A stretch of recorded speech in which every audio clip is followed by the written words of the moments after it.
I was in the light and I started asking questions of the light. You know, questions that as soon as I asked them, I knew the answer immediately. I didn't have to be told, but I asked things like, what religion is the best religion to get back here? And I was essentially told that whatever religion works for you to get you to the spiritual growth that you need to be at. And then I was told the only keys you need is love and forgiveness. You feel love. Oh, yeah. Love, peace, bliss. A presence. Lots. Lots of beings. Are there beings with you? They're all part of this life.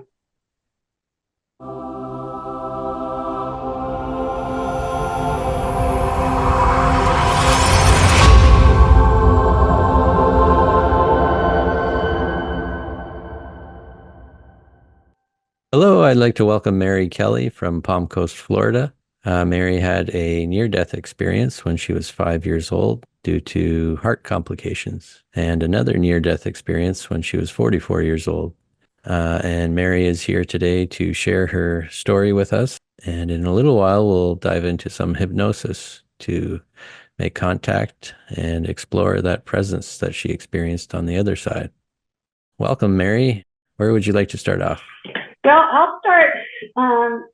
Well, first of all, thank you, Kyle, for having me. And thank you for the experience of hypnosis.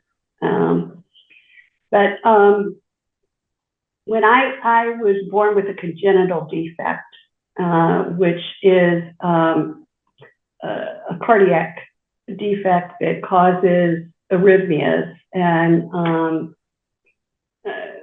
causes congestive heart failure, and they didn't expect me to live past 8. And of course, back then, the doctors were unfamiliar with this type of disease. So I was being monitored quite a bit in my younger years. As a matter of fact, the first year of my life, I was in the hospital the majority of the time. And when I was growing up, my mother was told by the doctors, well, you shouldn't, for her to live normally, you need to let her do what she wants to do. So I did. I had brothers, and I went out and played, climbed trees, and did all the things that the kids do. And I ended up with an inguinal hernia. As a 5-year-old. As a 5-year-old. Now it's no big deal, but back then it was a big deal. You do go under anesthesia. As a matter of fact, it was ether that they used back then, because we're talking in the 50s. Right. So they were reluctant to do surgery on me because of my cardiac condition. Well, back then, the operating rooms are very different than they are now. So I was put under with the anesthesia. Mm-hmm. And when I went under, all of a sudden I left my body. And I don't know if it was all of a sudden when they had started the surgery or not, but I left my body. And I noticed that I was like low down, and I could see all these green scrub suits. I didn't know, I knew they were people and they had green suits on. And I saw my little hand dangling from the table, and I thought, oh, great, now I can get out of here. And I'm floating. I wasn't in a body anymore. I was in this bulbular wisp of a spirit. And I went floating. And as I'm floating down, I wanted to go out the door. I didn't know I could just go through the door. And people were starting to run in. So I guess something was happening to me. And so the door kept slowing open. Now, these are doors like a salon or saloon, you know, Yeah. and it was black and white checkered floor, tile floor back then. And the doors were wooden and they were all scarred up, you know, like they'd been hit with a lot of instruments or something. And so when people started running in, I floated out. And I'm floating down this hallway, and I was so excited I could go home. There was a feeling like now I can go home. And Like and I home floated down your street to your house kind of home, or no, home as no, in home like heaven or not in this universe, in somewhere else. But so it felt very familiar to me. right, I was going to say there must have been some remembering or something of where you were when you were out of the body to Yeah, want to go home. Yeah. yeah. Well, I had always had that kind of feeling of homesickness. And I used to Mm. tell my mother, I want to go home. She said, you are home. And as a child growing up, there was many things. I was able to see things that weren't there. And so I already had this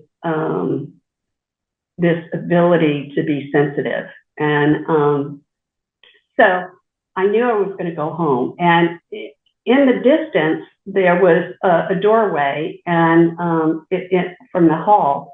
And I thought, oh, great. I just go through that door and I can be home. And then this beautiful, beautiful woman appeared, translucent.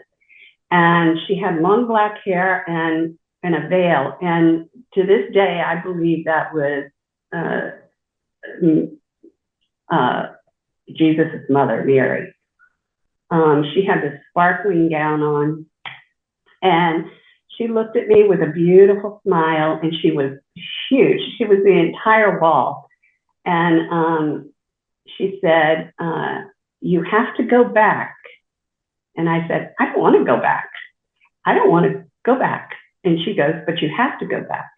And I said, no, I don't want to go back. And she said, you have to go back. And I said, well, I just want to stay. I just want to go home. And she goes, if you don't go back, you're going to get lost. And I thought to myself, as a child, you know, I thought to myself, well, I don't want to be lost because I want to get home someday, you know? And so I thought, okay, I'll go back. So I turned around and floated back. And this time, I didn't even think about the doors opening or closing. I just flew through the door. And when I did, people are still running around. And I saw my hand dangling. And so I went up through my hand. And that's how I got back in my body. And then I went home. That was my first NDE. Went home, and then when I was 8, I was laying in bed one night, and my room was catacornered to my mother's room, but then my brother's room was right next to it. And there was, in the hallway, there was like a circle. So I could see into the doorway of my parents' room as well as my brother's room. And I just happened to wake up out of the blue in the middle of the night. And when I did, I actually saw my brother flying back to his body.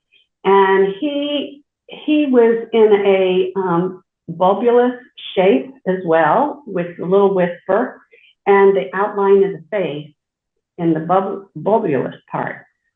And instantly, it brought me back to my memory of my incarnation. And this is pre-life review, is what I mean by incarnation. It's not a reincarnation. It's just an incarnation. Just before memory. coming into this life. Yeah. Right. And there were 8 of us. Same, we all looked the same, but different features on the face, which was just an outline of the face. And another being flew into our circle and said, somebody from this circle has got to go down to Earth. And none of us wanted to go. And and when you're a kid and you don't want to do something, you look down so they'll look at somebody else. And so I remember looking down thinking, oh, don't call on me.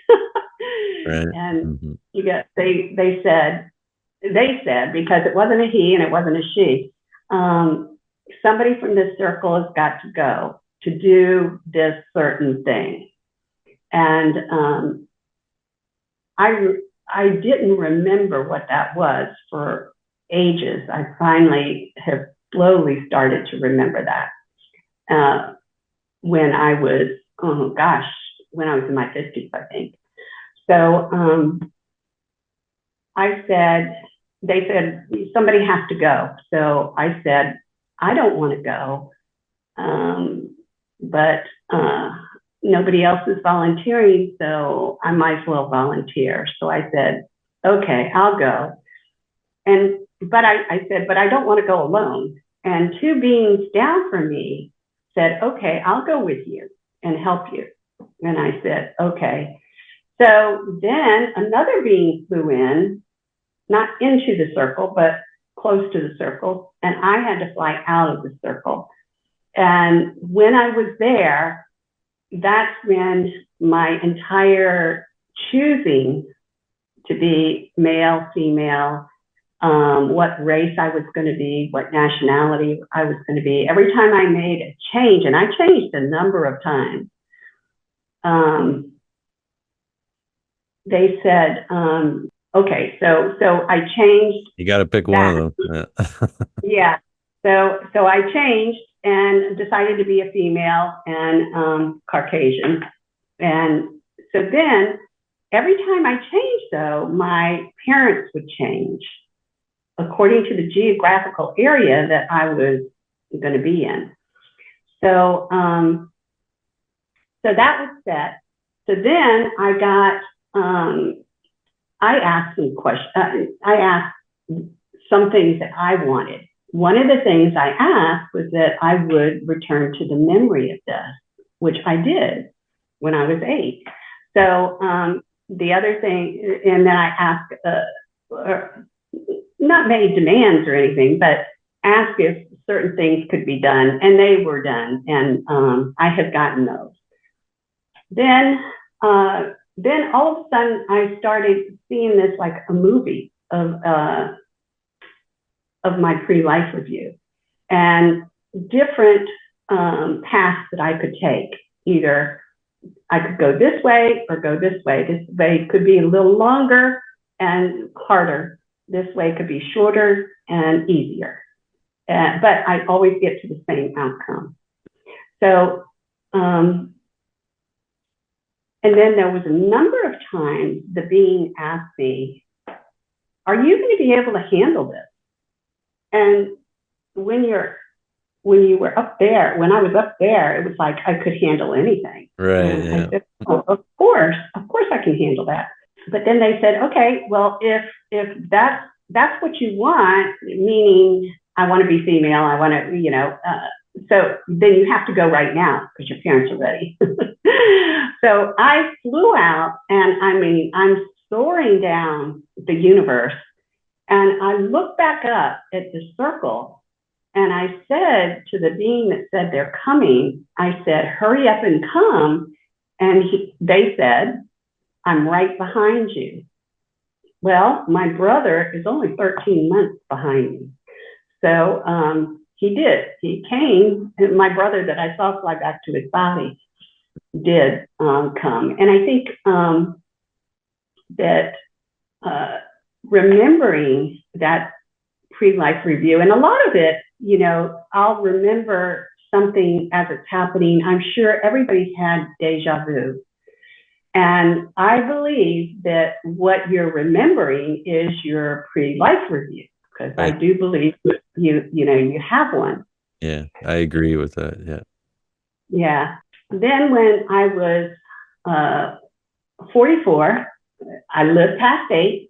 Okay. And so I still had the defect, and I was, doing pretty well with it until I was 43, and I started having more arrhythmias and more things happening. And so they decided now they do this surgery a lot, but when I had it in 97, there were only 4 doctors on the East Coast that could do this surgery.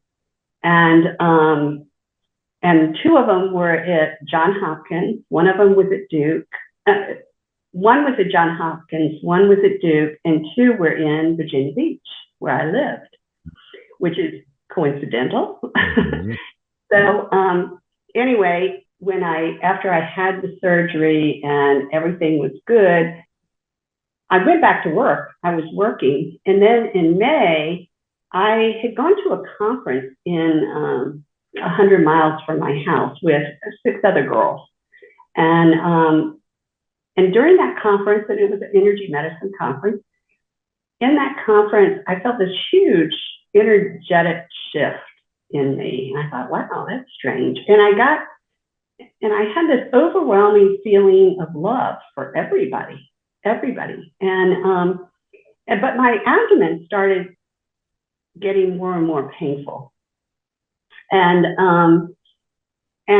so they wanted to go to dinner before we drove home. So by the time we got home, it was like hours later. Well, by then I was in excruciating pain, and here I'm a nurse, didn't even think about, oh my gosh, maybe I'm bleeding internally, And I went home, and my daughter came in. She had been working. She came home late too, and she said, I'm supposed to go, just since everybody at work is getting together for one of the girls' birthday parties. I'm supposed to go and just make an appearance. So I'm going to go make an appearance and come right home. By the time she got home, I could not even get out of bed. Every time I put my head up, I faint. And so she came in, and she goes, this isn't normal, and you're going in and out of consciousness. So I said, well, call the doctor. I didn't really want her to call the doctor, but she called the doctor anyway. And he said, take her to the nearest ER. So I said, well, I can't get up, so we'll have to call the ambulance. So by the time the rescue squad got there, I was really out of it. And so when, I had a really high headboard, a really high footboard, and there wasn't very much room in between the bed and the window and the bed and the dresser. You couldn't even get a stretcher in between there. So that meant they had to pull me towards the end of the bed and get me up, swing me around, and lay me on the stretcher. Well, he kept pulling my arm, trying to get me to the end of the bed, and every time I'd get up, I'd pass out. And then there was just this overwhelming feeling that I was going to die. I knew it. And it's a knowing. And when I did, I was all happy. I was peaceful. I was, it was like, oh yes, finally, finally. And so he pulled me up one more time, and I went out. And that was it. And I started floating through this white, beautiful white. You can't even describe the white color. This beautiful white mist. Well, and there was this loving presence in the mist, and it was. I felt like I felt like, well, I'd like to see through this mist, you know? And when I thought that, immediately it became crystal clear, beautiful white light. And I felt all these beings in this light. I felt the ascended masters. I felt my parents were there. I felt some of my cousins were there that had passed over. I felt the angels were there. I knew Abraham was there. And so there are millions of beings there and in this light, but it was just all one light. And I was one with that light. So then I realized I was in the dimension of oneness and I was one with everything. And it felt so good, so peaceful, so much bliss. It was incredible. And the crystal clear white was beautiful, but it was really all loving, you know. And then I started, you know, I kind of looked up, and it wasn't like I had a face or anything. I was just part of this light looking around, you know. And I looked up, and there's this beam of light coming down, and the closer it got, and it's kind of like you look at a light bulb directly into the light bulb, and you can see either a little aura around the light bulb, or you see the light bulb as radiant with all these rays going out of it. Well, this beam of light was like that, all these rays going out of it. And as it got closer and closer to me, I wanted to keep looking. I wanted to look at this being, but I couldn't. As it got closer, the light was too bright. I couldn't look at it anymore, and I just kept trying. So as I kept trying, all of a sudden, this robe, this maroon silk color robe, beautiful, surrounded the light being at the bottom. And then I could look up a little bit, and I felt satisfied. So I stopped trying to look up. And then it was like a soul-to-soul communication with this light being. And the other thing is, when this light being came into my presence, I realized this being was almighty, all loving, all knowing, all creating. It was God. And when I was in the present, I could feel the power of this love, which was even more than just being in the light. It was like 100 trillion times brighter and more powerful love feeling. And so I started to get flooded with this information about creation and how creation happened, and how the universe was made, how the earth was made, how the cosmos were made, and that there are other planets everywhere. And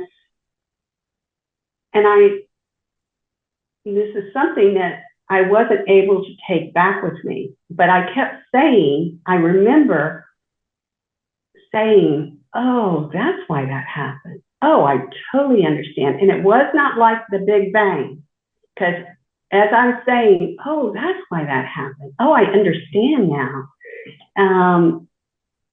I remember thinking, oh, well, this isn't what I've been taught, you know? Mm-hmm. And so I so wanted to remember that part. And then after that was... Sorry, do you feel that part of the reason you don't remember is because you know, the limitations of the body, the brain to hold that kind of information? Or do you think there was, it wasn't time to bring that back yet? Or? Yeah, I think both things, but I really also think that maybe, because I struggled with this for many years, and I still am struggling with it, about I want to remember creation. I want to remember that. Maybe I'm not supposed to. Maybe it's I'll remember later or in the future. I don't know, but I don't know. But then I was asked by this being that would I come back to do a certain thing. That's the other thing I don't remember that I really want to remember. But instantly, and you know how I did not like to be here on earth. And I was so happy to be home. And I was asked to come back to do this certain thing. And all I could think of was, I want to please this. I want to please God. I want to please this being. So of course I'll come back. Yes, I'll come back and do this. And so then the being said to me, which was something, he said, you can stay here and take a rest and come back in a different embodiment and do this. And my first thought was, I don't want to do this all over again. I don't want to start as a baby again. And, no, I'll come back now. But that's why I've always said, I have 2 birthdays. And, May 3rd is my other birthday because I didn't have to come back. I started my new purpose when he said, you can stay here. You can stay here and take a rest and go back in a different embodiment. That I had completed everything that I needed to do in this lifetime. So, but again, I just wanted to not do this all over again. Right. So then the being started to leave.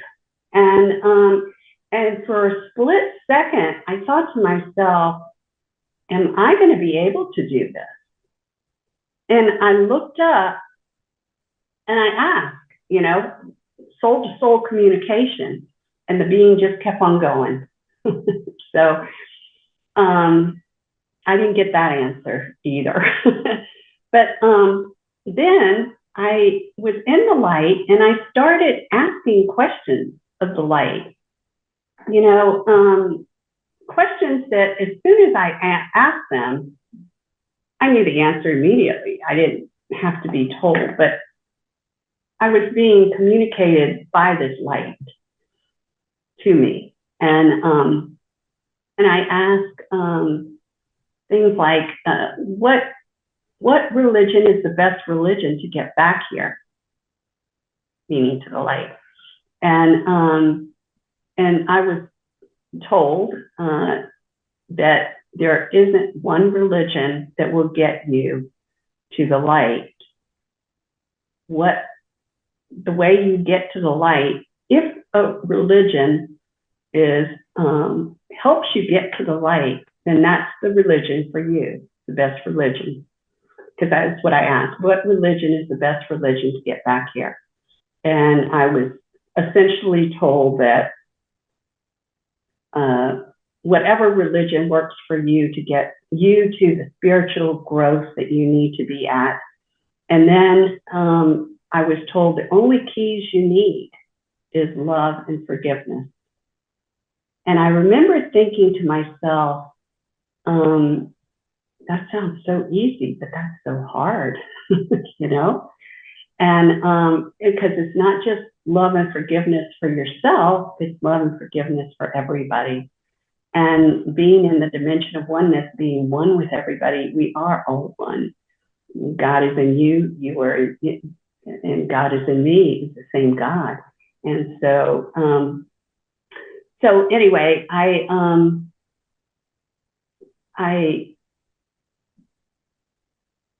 then And there's other questions I asked too, which, I wanted to know whether I should go back to school to get my master's degree. And I was told you can't take titles with you. What you take with you is how you treat people and what you do for people. And, and this light was non-judgmental. It was all loving. It was all caring. It was all knowing. And so then I thought of a tree. I became the tree. I was one with the tree. I was the tree. I felt the leaves. I felt how the leaves feel when the wind is blowing through the leaves.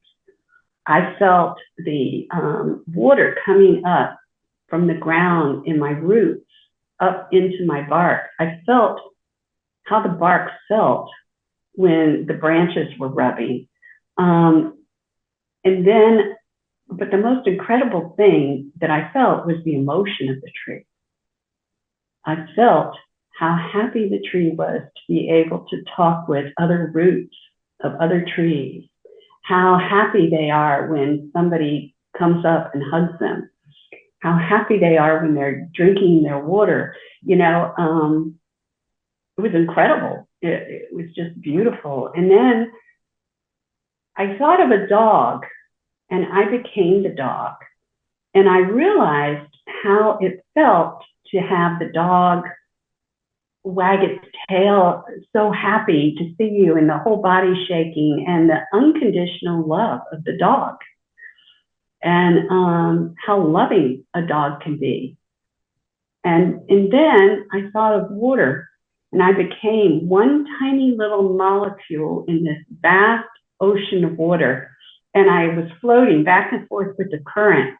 And I'm thinking to myself, wow, I'm just one tiny little speck in this vast cosmos, this vast universe.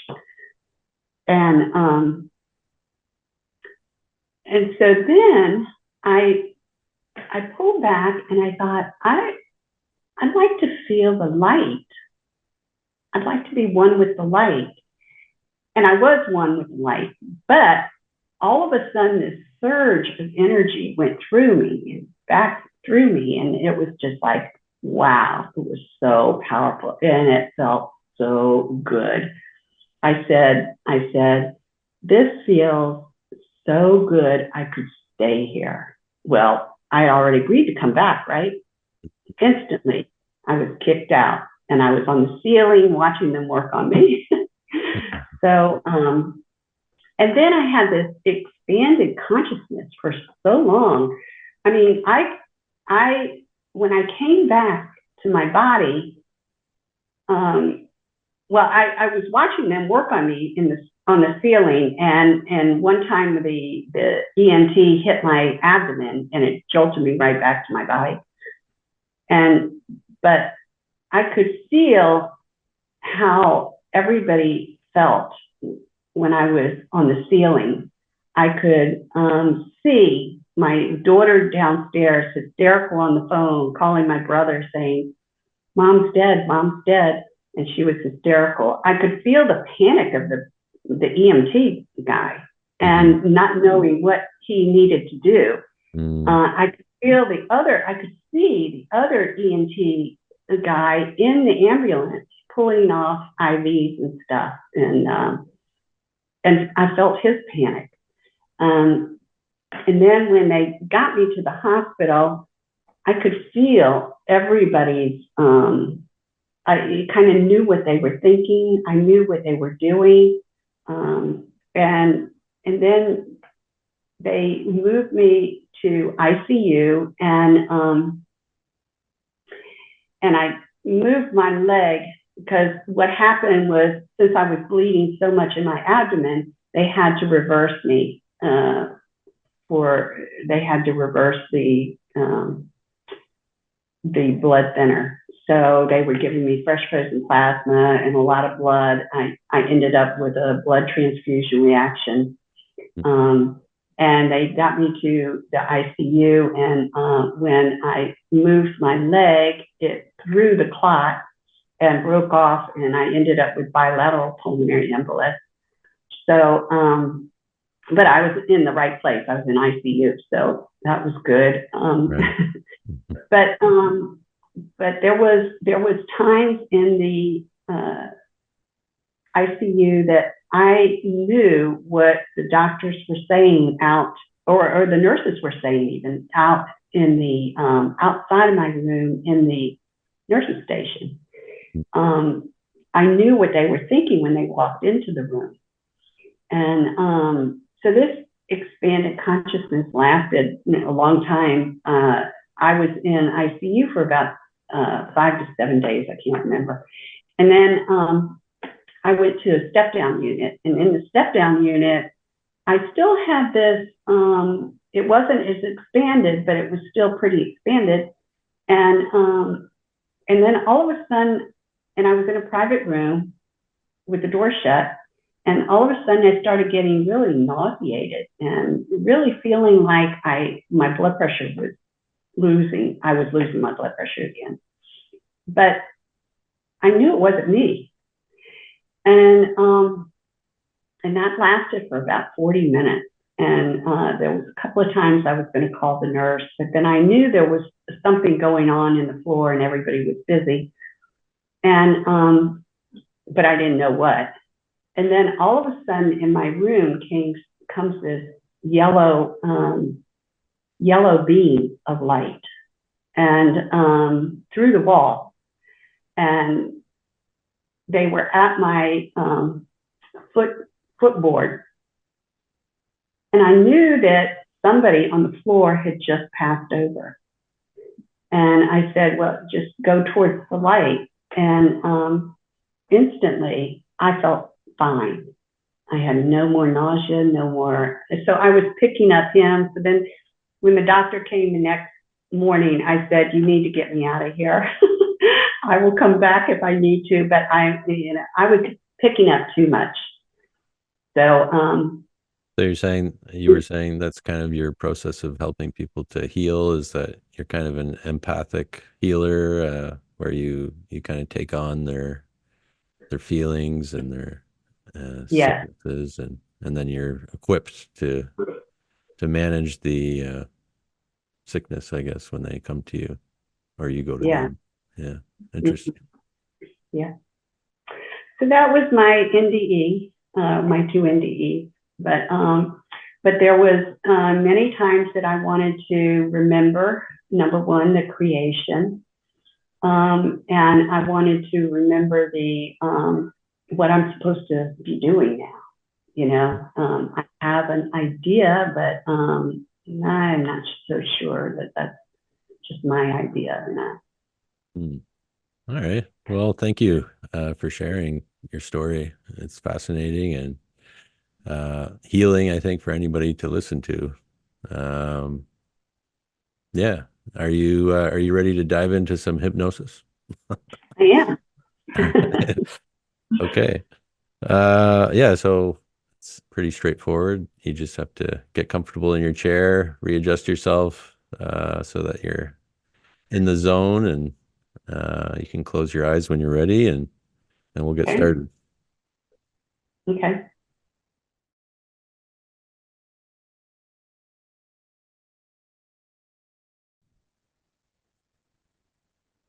Just drop in and allow the body to just be the body.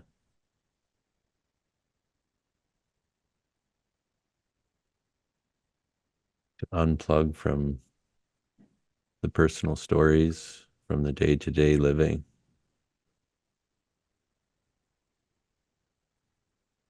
From being a character. To just be awareness that's observing everything that's happening.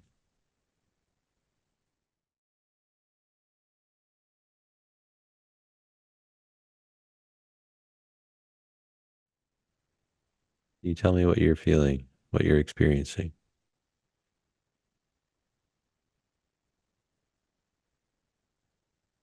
Do you see anything? It's just all white light. You feel love, Oh yeah, love, peace, bliss, a presence. lots. Lots of beings. Are there beings with you? They're all part of this life. I'd like you to now move into a place where you can access more memories and more information. And I'd like you to access those memories that you have when you were shown the mechanics, the nature, the origin of existence, how it all came into being,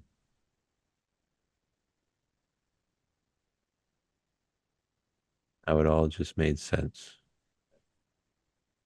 And I'd like you to ask for clarity. Ask this light for clarity, to be shown again, to be reminded of how it all came together, how it all came to be, how existence came to be as it is.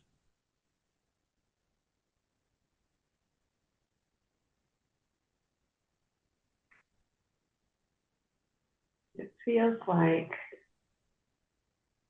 I knew this before. Mhm. Can you tell me what you know? What did you know before? I don't know. It just feels like as I'm being told, I knew this. Is there any way that you can bring this knowing, this knowledge, this information into the body so that the body and the mind, the body's mind can understand it on some level?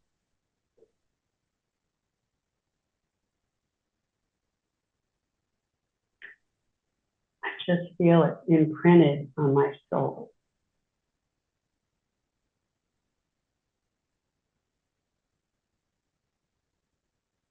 Now I'd like you to access the light and just ask the light for clarity on the path moving forward in this life, in this physical life, what your path is, what the purpose is, what you came back for to accomplish.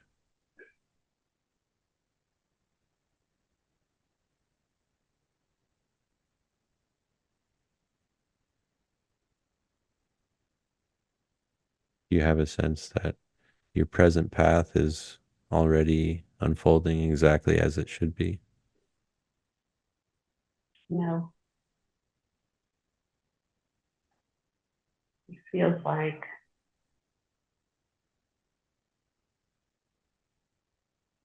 I'm supposed to help people move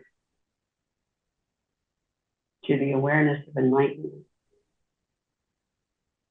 Mm. Now, what's the best way to do that? What's the best method that you can use to do that, to help people move towards enlightenment?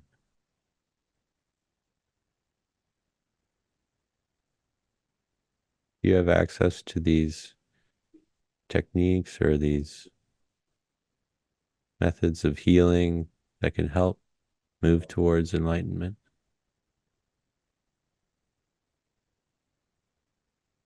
Teaching, coaching, writing, And what would you write about? What would you teach about? self-awareness, self-love.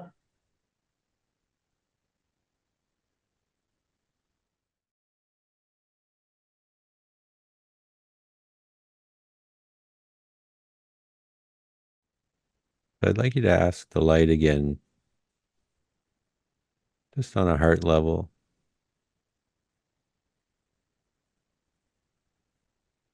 to be shown some imagery again of the origins of the universe that's been imprinted on your soul.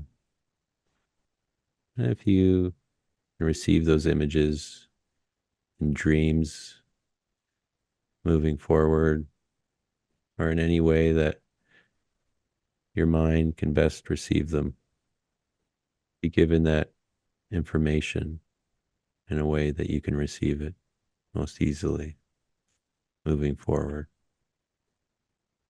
So that when you awaken and you start moving through your life again, there will be a knowingness, a spontaneous knowingness that comes up that gives you insights. And just as the same with helping others move towards enlightenment, becoming more self-aware, more self-loving, to be given those insights spontaneously moving forward through dreams or just spontaneous recognitions in any given moment. And so that when you awaken and you look around,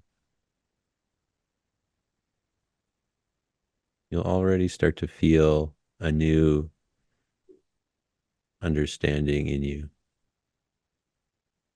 You'll have a new recognition about the way things are and how best to help heal the way things are by guiding others towards enlightenment and self-awareness. So that when you awaken, you'll feel this love very strongly, this peace very strongly. And it will feel easy to you to be able to start sharing this with others.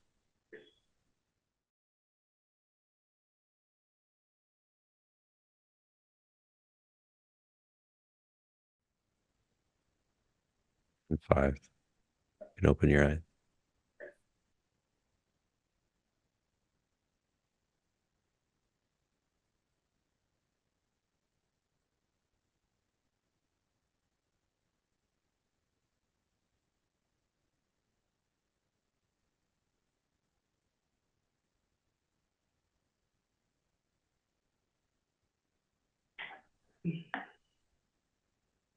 Hey, Thank you.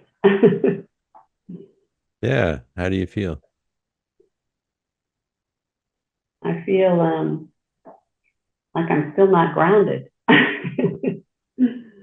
Well, that's a good thing, I guess. Mhm. Well, it sounds like you got some information there that you can move forward with. Yes, thank you. Yeah. Yeah. Thank you for meeting with me and sharing your story. And yeah, do you remember what was being spoken about or? What's interesting is when you started talking about moving from 5 to 0, um, I saw the 5 and I saw the 4, but never heard you say 3, 2, or 1. Just all of a sudden we were in 0. So that was kind of interesting. Mm. Do you remember anything else that we talked about or I should Yeah, say that you mentioned? I remember that I couldn't get to the creation awareness, but I did get kind of loudly the spirit letting me know that it imprinted on my soul, the essence of my soul. That was kind of powerful. That evidently, and I got the feeling when that was being said that I'm not supposed to remember it. Yeah, I had that intuition too when you were talking about it earlier. Yeah, it was just a gift. Yeah. That was interesting. Yeah. And it sounds like you have some clarity on the path moving forward there on Mm-hmm. some new areas to focus on. Yeah. And as far as the purpose, that was more of a confirmation because I did feel that. I think, I don't know if you remember me saying, I kind of feel like I know what my purpose is, but The so that validation. Yeah. it was kind of a validation. Yeah. Very Yeah. cool. Yeah. Yeah. Thank you. Thank you. All right. Yeah, well, keep me posted on how things go, and yeah, I'll let you know once this is all published. Thank you so much. Yeah, thank you for hanging out. I appreciate it. Yeah. Okay. All right. I'll talk to you in a Take little while. care. Okay. Okay. Bye Uh-huh. bye. Bye.